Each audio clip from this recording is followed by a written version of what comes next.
Slurpity Derp, the Chronicles of a Caffeine-Infused Sound Designer. How's it going, my G's? I wanted to do a video today without my face because sometimes I feel like I can be a bit more personal and a bit more expressive when I know I'm not on camera. And yeah, this morning, it's 7:20 a.m. I've been up since 6 a.m.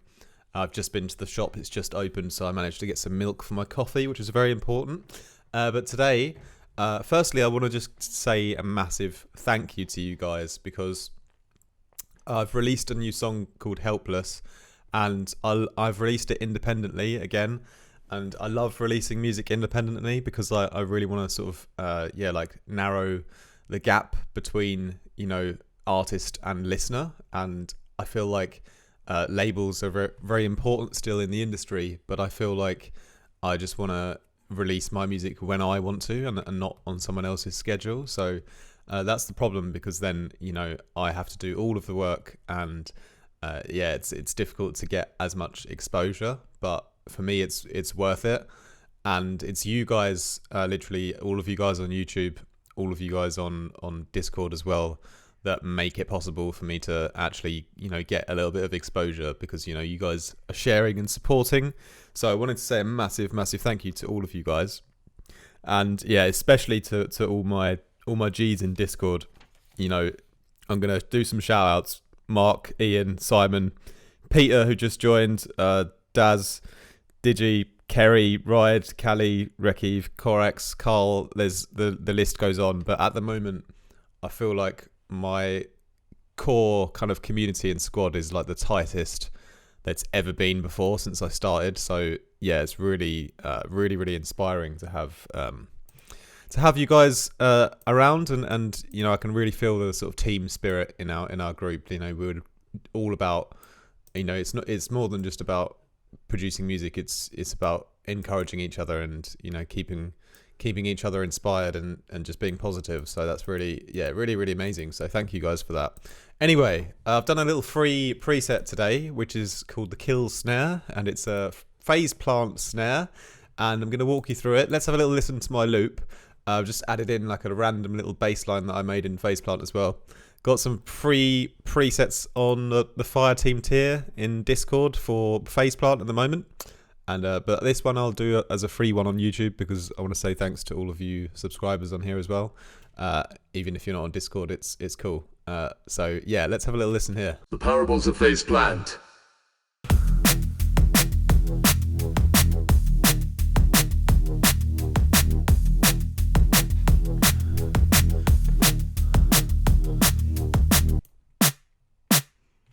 So here's the snare I've made, and it's 97% coming from phase plant, and then the little post-processing is a very, very small amount. And yeah, it's my second attempt at making a snare. I made a dope snare before, but I didn't feel it was quite as good as this one, so I didn't want to make a video about it. But yeah, let's walk through how I made the snare, and it's quite simple. When you think about the fundamental sound sources of a snare, you've got the punchy low end, which is like a sine wave, and you've got that crispy high end kind of rattle, which is kind of like white noise. So essentially you're making it basically just out of a sine wave and out of white noise, and it's all about the timing. It's the most minutest details in the timing and the envelopes that help you forge that snare. And also it's the saturation and the distortion of smashing that sine wave together with the white noise at a really high amount of drive that creates that kind of that glues them together. I just realized it sounds actually quite nice when I pitch it up, so let me actually put it up to E here. Oh, it's even better up there. Yeah, I didn't realize it would actually work by just moving it up in pitch on the keyboard, but it seems a lot nicer actually.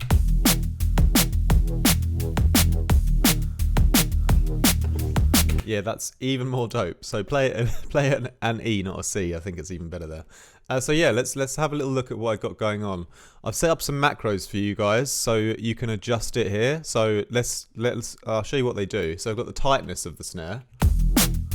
Let's just solo the snare for a moment. Yeah, tightness. I've got some ring. A nice little metallic ring on the end. And then these two are a little bit of a sort of mixing macro, which is just drive. Just like a tiny bit of extra kind of volume, and also noise, just a tiny bit of extra brightness. But yeah, I quite liked it how I had it before. It was somewhere around here.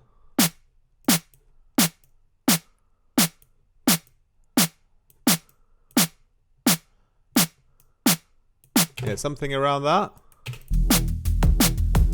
That's a really, really cool snare.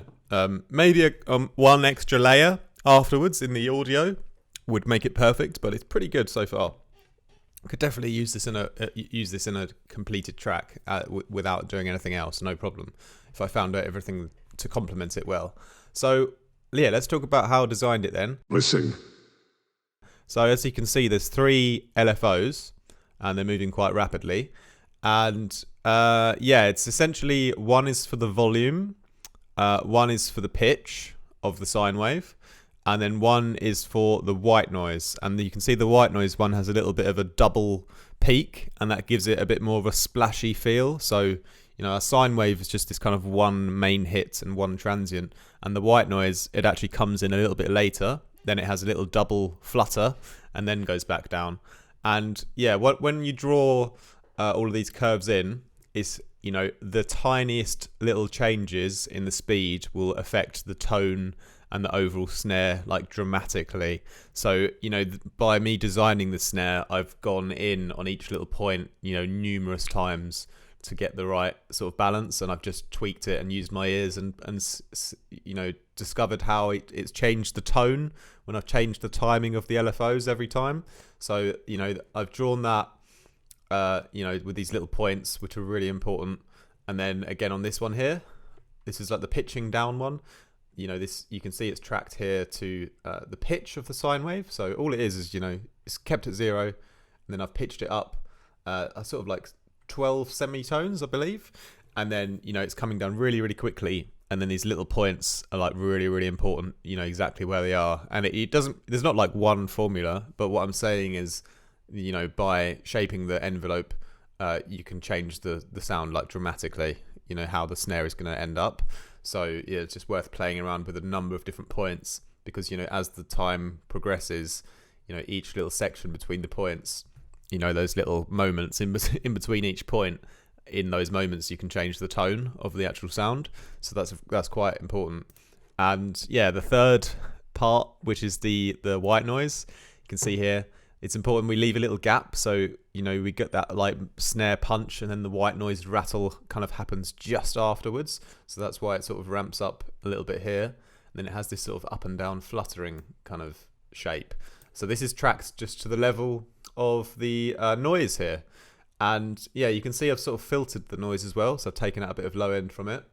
And yeah, aside from that, that's pretty much the main sort of parts to the sound. So let's have a little listen. If I take off let's start with the sine wave. So that's the sort of effect of the sine wave on its own.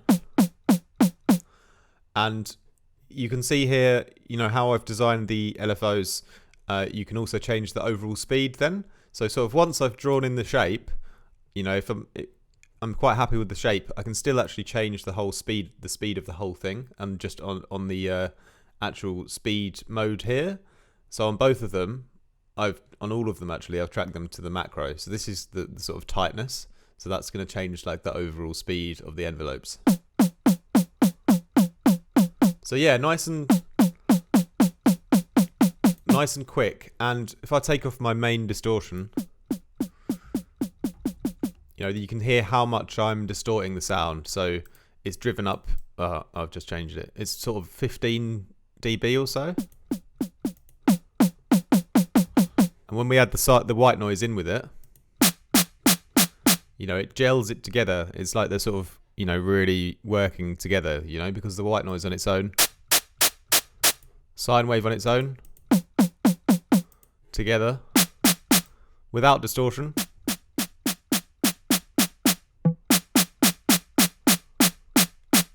Yeah, bring that up nice and high, and then it really glues them together.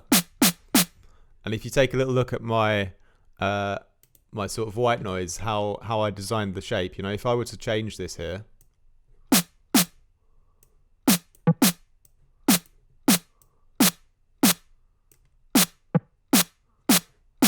see how terrible that is now. So let me undo that, and you know, without this double little peak, it's not quite as dynamic.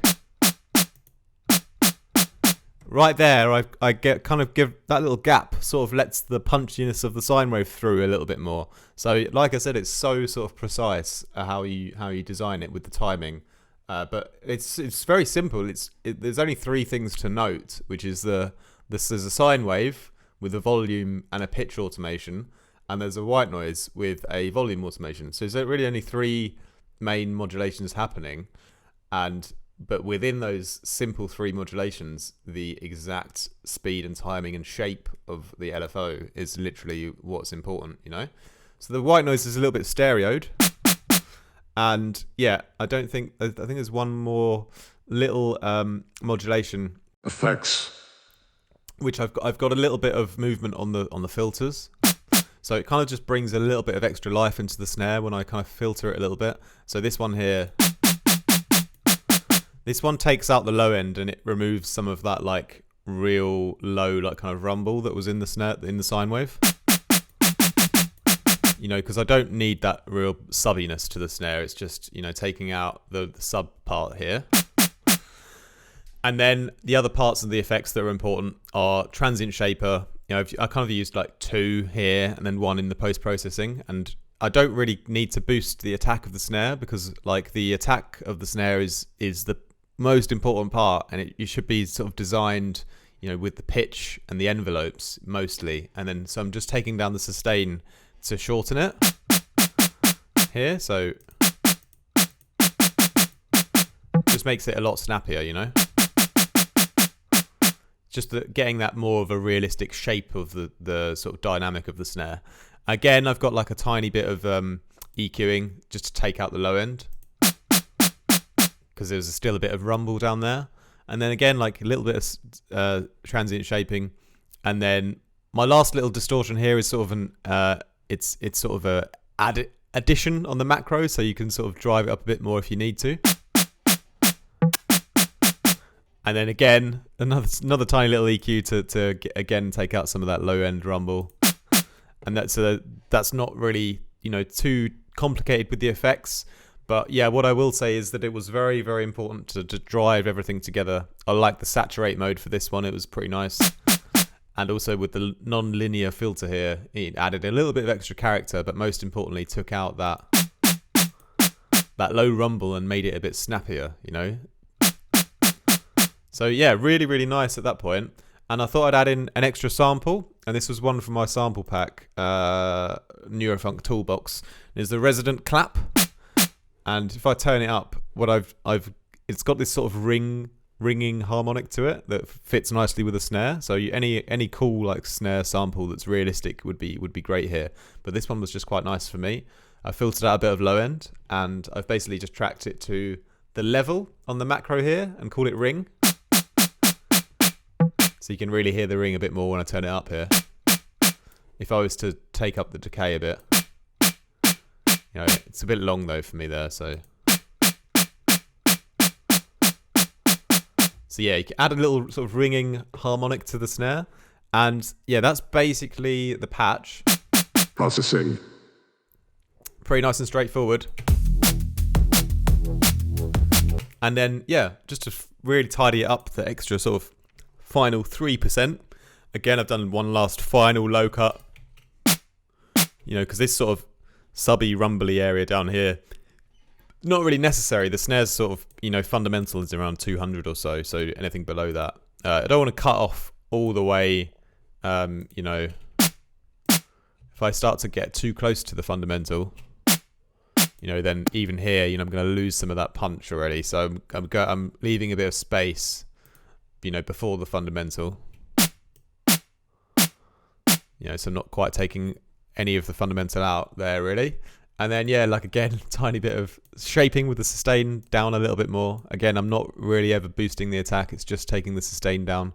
So by comparison, making it more punchy and aggressive, you know, by shaping the second, you know, the tail of the sound rather than the attack. You know, and then you could just turn it up, really, couldn't you? Because I don't really like the way the algorithm sounds when you boost the attack. It's like sort of shortcutting the process a bit. And then a final bit of reverb, and this is like super subtle, but makes a big difference. And yeah, if you listen with a bit more volume, you know, just placing it in the room, but then, you know, really just a little bit here. You know, it's such a small detail, but it goes from being in a digital void to a room just with that little 4%. So yeah, that's really important.